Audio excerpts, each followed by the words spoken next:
Today we're doubling down on building Beaver Dam Analogs in the most isolated spot in Texas. I'm in the middle of the Chihuahuan Desert, and my goal is to build a desert forest, but if I don't catch more water, there's no forest that's going to happen. These beaver dams are a key part of the plan. What are we doing today, Daniel? We're cutting a lot of these desert willow boughs to weave into the BDAs. This is going to slow the water to where all of the detritus or detritus, basically all of the silt, dirt, some of the rocks and stuff will deposit. There you go. The nice thing about these willows is they grow super fast, but they're flexible, so we can weave it in and out.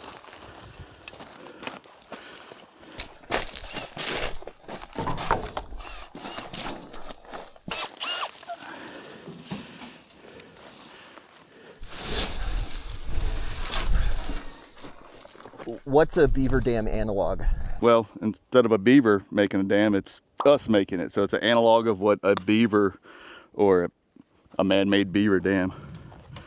What we're doing is we're taking T-post, drove it into the ground, and we're going to weave these in and out of it. And by the Beaver Dam Analogs, we have put a lot of rock, dirt, weave the willows in, and while we weave the willows in, we throw some dirt in there to slow it down more. And it's a man-made beaver dam. Well, here's an example of a nature-made what we're trying to do. It's exactly like a beaver dam. It's obstacles, collecting material, supporting plant growth, this is precisely what we want to do. Yeah. We want trees. We want a desert forest. Yeah, and this is, that's a quick, easy way to do it and slow water down. So water also has the ability to soak into the ground instead of rushing off of the ranch.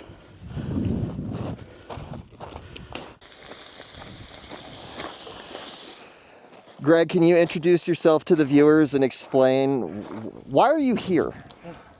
My name's Greg. I just really love these flowers. And I heard that out in the wastelands of West Texas desert, they have these flowers. I just wanted to come to do this. Just be the little flower man of West Texas. That just sounds terrible. My name's Greg. I have a much smaller YouTube channel than Sean, but we met through a mutual friend who introduced us, and he said, "Hey, I got this buddy with a YouTube channel, man, it's awesome." I'm like, "Oh, what is it?" He's like, he bought like 320 acres of horrible desert wasteland in the middle of nowhere. I'm like, "Oh, that sounds amazing." So I brought some equipment out here to help Sean with some projects. He's working on the Beaver Dam project, and he says he got T-posts. I was like, man, I actually got a brand new attachment that a company made for me and sent to me. It's the first of its kind, and it's a T-post driver for a mini skid steer. And I'm like, would you be able to use it? And he said, oh yeah, that probably would work. Oh wow, I'm so glad I came. We got to test the T-post driver, and it's awesome. So.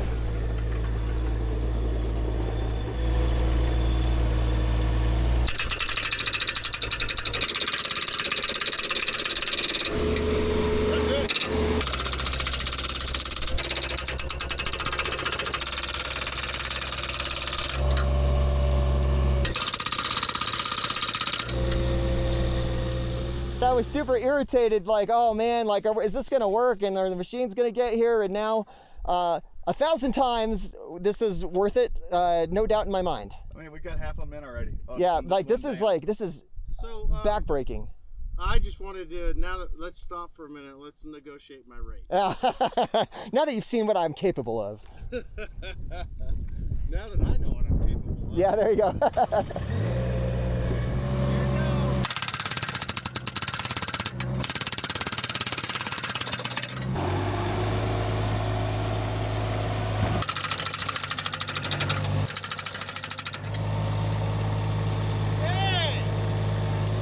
Let me take a picture of my machine real quick. Oh dear. That? You got it? Yeah, got it, Greg. This is the bottom beaver dam that we built from our first contract. The government gave us a grant for 10 beaver dam analogs last year that we built, and this is after one full rainy season. An unusually busy rainy season, but the beaver dams have worked out quite well with the vegetative response.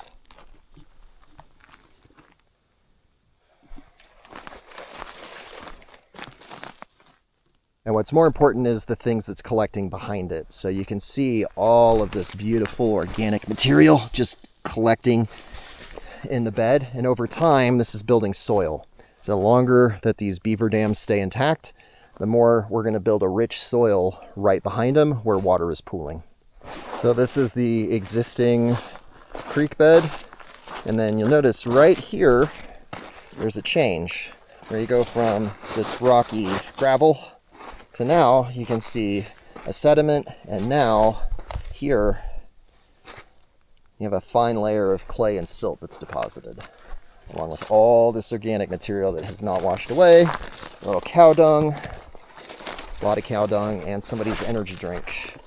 That's not cool.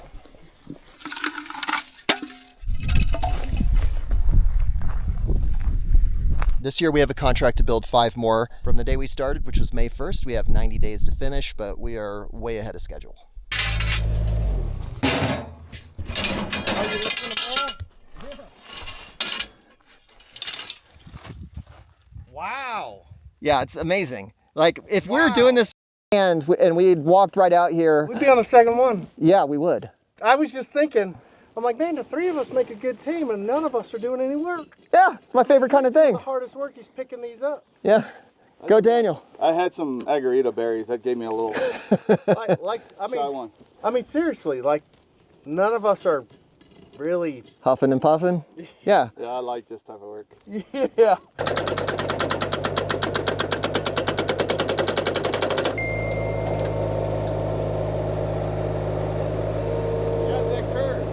Yeah, we do.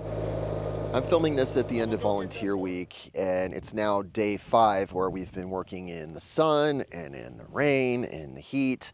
And this is the 3rd day I've had this shirt on, and you be the judge, but I feel like I could almost, not quite, but almost take my wife out on a date because this thing still looks top notch. Poncho shirts are made for the outdoors, so the fabric's incredibly breathable, it's lightweight. I'm sure that anyone that's watched the channel for any amount of time realizes that Sean is not especially fashion oriented, but I think I look great in these shirts, but that's honestly not what I care about. I care about feeling comfortable and moving and working and getting things done, and anything I can do to support that effort is a win in my book. I love this shirt. This one's my favorite, and I like it because of 2 features. One is this little phone case that goes in here, but also the pearl snaps. I love that Western look, but I want the modern performance, so I can just open my pockets and snap it shut. All nice and easy. Make sure you check out the QR code that you see on the screen or click the link in the description to get your poncho shirt.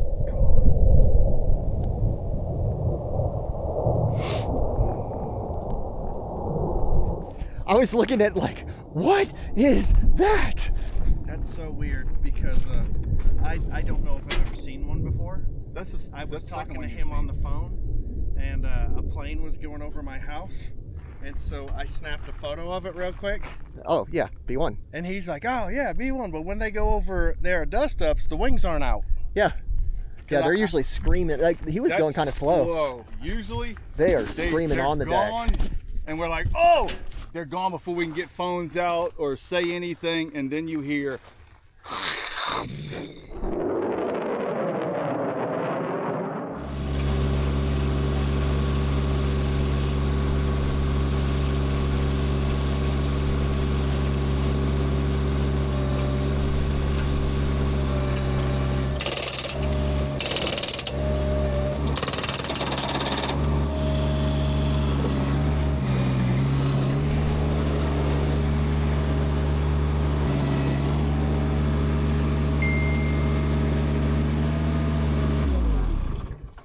Go get water. Yeah. How many more do you need to do? 3? So total of 5. Yep, total of 5. that gonna happen today? I don't know. I mean, I don't want to be here after dark, but I don't know. I can also wake up. Like, I also am ready to go way before you guys in the morning. I'm ready to go early. You guys just are lazy. Well, when we wake up, I'll make cold brew tonight, and that way we can just wake up at 6 and just get it done. That way we're not in the sun. Thanks, sir. Oh, that looks so good. Let's see how close it is to temperature. Keep in mind, I've never cooked a boneless pork butt. It's fine. We're judging. That's fine. I want judgment. Why the cleaning gloves? Oh, yeah. It's not cleaning gloves. These are for what I'm doing right now. That smells so good. I That's am really hot. drooling. My mouth is There's a watering. puddle under me right now. I'm so hungry. You know what? I'm going to celebrate with a Mountain Dew. There you go, Greg. Keep it healthy. I have a Monster. I could do that too. I wouldn't sleep for days if I had a Monster this late. Thank you. I'm not a big barbecue sauce person. I'm not gonna lie, this sounds pretty awesome, but I am gonna try some of this. Texans They don't just know how want- to do pork barbecue. I will say that. Now I'll say that with my whole chest. Texans do not know how to do pork barbecue. Brisket, however, I won't argue that. Texas has the brisket, hands down. But the pork barbecue, it took me forever to find a place that actually had pork barbecue. No, that was actually edible. I think my 3 favorite barbecue experiences I've had. Number 1, place called Q39 in Kansas City. Number 2, I'm pretty big fan of 1050 Barbecue in Richardson. And then there's a place in Salt Lake City, I don't remember what it is. They had burnt ends there that were amazing. I love burnt ends.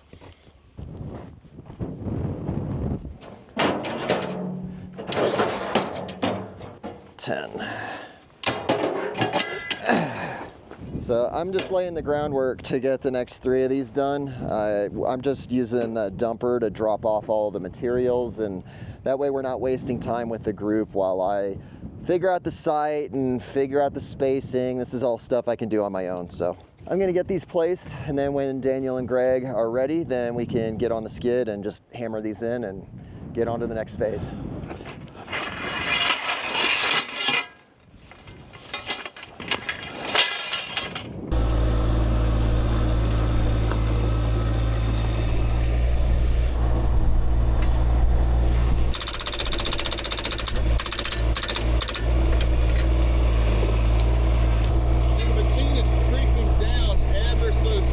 Yeah, it's in, Daniel. Just leave it. Doesn't matter. Okay.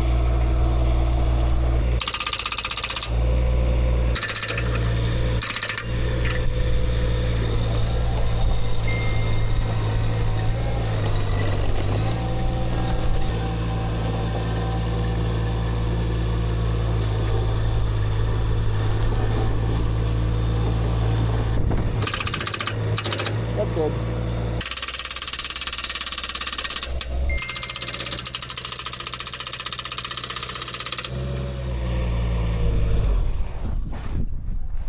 So fun story for you. I was running a mulcher at my buddy's house last year, and I heard a metallic tinging noise. And I'm like, what is that? And I didn't know what it was, so I started backing up, and I'm like, what the heck? And the machine died. Like, the engine was running, but there was nothing. And that's when my main coupler went out and totally bricked the machine. And it sat in that same spot for another month until I could fix it. And I was just using a brush cutter on that a few weeks ago at the new property. I have river cane that I was cleaning out, and I heard that noise, and I panicked, and I went and parked it. Track came off, and I just left it. I haven't used it in a month because I heard that, and I just heard it again. Saw you back up it hooked on that plant, and I'm like, oh, it's a D-ring. Yeah, but I heard It had that. nothing to do with the failure of the coupler. Just bad coincidence. Yeah, and I just saw it when you panicked. I did too, and I'm like, I was like, it's a that's D-ring. metallic. That's like, I'm not doing anything other than backing up. Something's wrong. So Yeah. I got out, and I'm glad you saw that. I'm a huge fan of that thing. I am too. I didn't realize it would be this useful. out here. It's awesome. I love this thing.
If you enjoyed this episode, you'll love seeing the beaver dams in action. Our desert beaver dams caught the flood.